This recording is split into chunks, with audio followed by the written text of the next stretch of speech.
All right. Ready to dive into this new poll data on the 2024 election?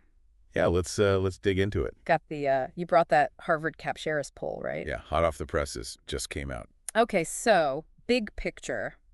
What's the mission here? What are we hoping to find out from this poll?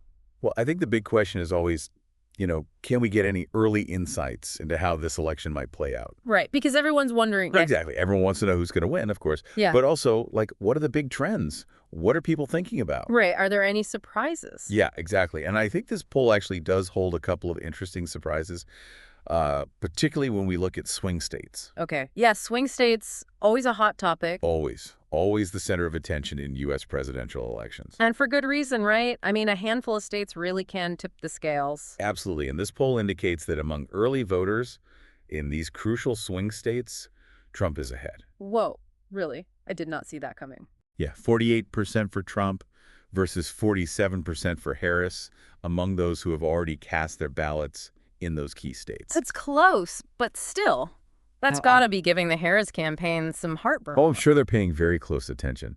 And, Mark Penn, one of the poll directors, even suggested this early lead in swing states could be a sign that Trump's strategy of really focusing on these specific areas might be working. Interesting. So he's playing the long game, focusing on the electoral map rather than just trying to win the popular vote. That seems to be the strategy, at least based on this data. But hold on, because I thought I saw something about Harris being ahead nationally. How does that all fit together? Yeah, so nationwide, Harris does have a strong lead among those early voters. Yeah. We're talking 51% to Trump's 43%. So it's like two different races are happening at the same time. On the one hand, we have Trump potentially pulling ahead in these make-or-break swing states, but then nationally, Harris is ahead. You got it. It's a real head-scratcher, right? It really highlights how important those swing states are.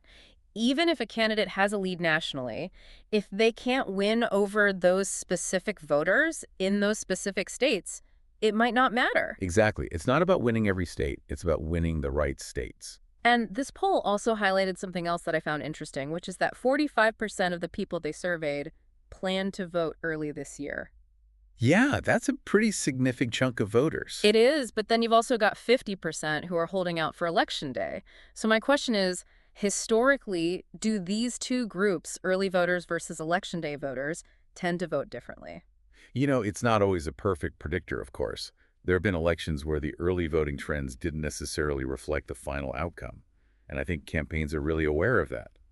So they can't just bank on early voting numbers and call it a day. They've got to keep fighting all the way to November. Absolutely. Got to keep those campaigns going. Got to keep getting the message out there because things can change. So with this particular poll in mind, should we be reading into these numbers as a sign of things to come, or is it just too early to say? I mean, it's a glimpse, like a snapshot in time. It tells us something about what voters are thinking right now, but campaigns are fluid, events happen, debates are coming up. Oh, yeah. Don't even get me started on the debates. Who knows what kind of curveballs those will throw into the mix. Exactly.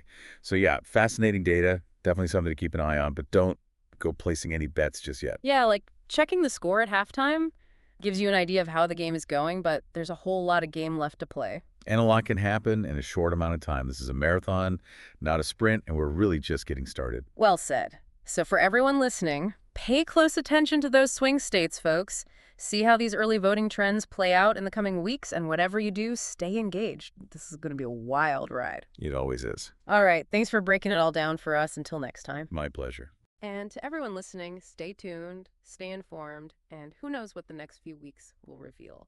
This is The Deep Dive, signing off.